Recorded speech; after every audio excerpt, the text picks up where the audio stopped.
बिस्मिल्लाहिर्रहमानिर्रहीम अस्सलाम वालेकुम। आज मैं आपके साथ इतने मज़ेदार कबाब की रेसिपी शेयर करूंगी जो कि आप एक दफ़ा बनाएंगे तो आपका बार बार खाने को दिल करेगा।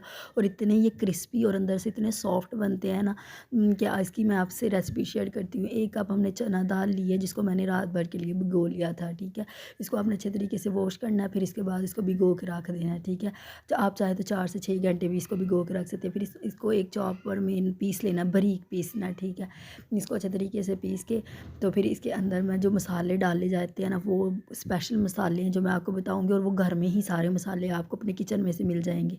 ठीक है, ये सारी दाल हमने एक बाउल में ट्रांसफ़र कर लिया है। अब इसके अंदर जो मैं सबसे पहले जो मसाला चला जाएगा ना, वो एक प्याज लेना, छोटा प्याज लेना। ठीक है, उसको भी मैंने चॉप कर लिया था, वो इसके अंदर चला जाएगा। फिर 4 से 5 अदद सब्ज़ मिर्चें लेनी है, उसको भी पीस लेना है। ठीक है, चॉपर में उसको भी पीस लिया था, ये इसके अंदर मिर्चें चली गई।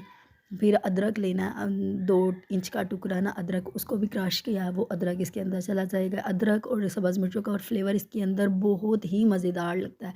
ठीक है, ये 3 मसाले गए हैं। इसके बाद इसके अंदर थोड़ा सा ज़ीरा चला जाएगा, आधा चम्मच ज़ीरा।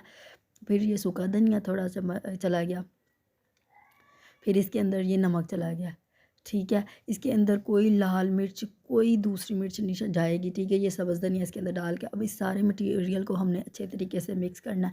आप इस पॉइंट पर चाहें तो आप अपनी मर्ज़ी से कोई भी वेजिटेबल भी इसमें ऐड कर सकते हैं, जैसे आलू क्रंच करके डाल दिए, या फिर बंद गोभी वगैरह, गाजर, कुछ भी डाल सकते हैं। लेकिन अगर आप इस तरीके से बनाएंगे खाली तो ये ज़्यादा मज़ेदार बनते हैं। ठीक है, अब इसको शेप दे देनी है, चाहे तो आप कबाब की दे लें, नगट्स की दे लें, किसी भी तरह की आप इसको शक्ल जो है ना वो दे सकते हैं कबाब को। ये इतने मज़ेदार हैं कि जब आप इसको बनाएंगे ना तो आप मानेंगे नहीं कि इतने मज़ेदार और इतने क्रिस्पी, और ये जो स्नैक है ये बंदा घर में बना सकता है। ठीक है, ये हमारी सारी टिक्कियाँ तैयार होंगी। अब हम इसको फ्राई करेंगे। आपने थोड़ा सा ऑयल पैन में लेना है। ठीक है, इसको फ्राई इस तरह फ्राई करने का भी तरीका है। ठीक है, इसको आपने लो टू मीडियम फ्लेम पे करना है और डीपली फ्राई करना है। ये याद रखें, ये दाल जो है ना ये कच्ची है। ठीक है, इसलिए हमने इसको मतलब बिल्कुल हल्की आंच पे इसको फ्राई करना है। ठीक है, इसको ना तकरीबन 5 मिनट के लिए ना हल्की आंच पे एक साइड को फ्राई करना, फिर इसकी साइड चेंज करनी है।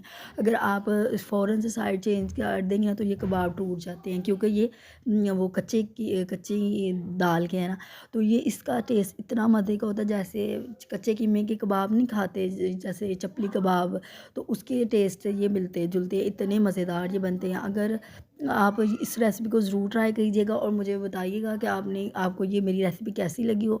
आप इस रेसिपी को ज़्यादा से ज़्यादा शेयर करें। कबाब हमारे सारे तैयार हो गए, अब हम इसको प्लेट में ट्रांसफ़र करते हैं। ये सारे कबाब जी माशाल्लाह से आप इसकी लुक चेक करें, और इतने ये मज़े के बनते हैं जैसे कि कच्चे कीमे के हों। ठीक है, ये आप ज़रूर इसको ट्राई कीजिएगा। ठीक है, मुझे कमेंट्स में बताएं कि आपको ये कैसी रेसिपी लगी है। अल्लाह हाफ़िज़।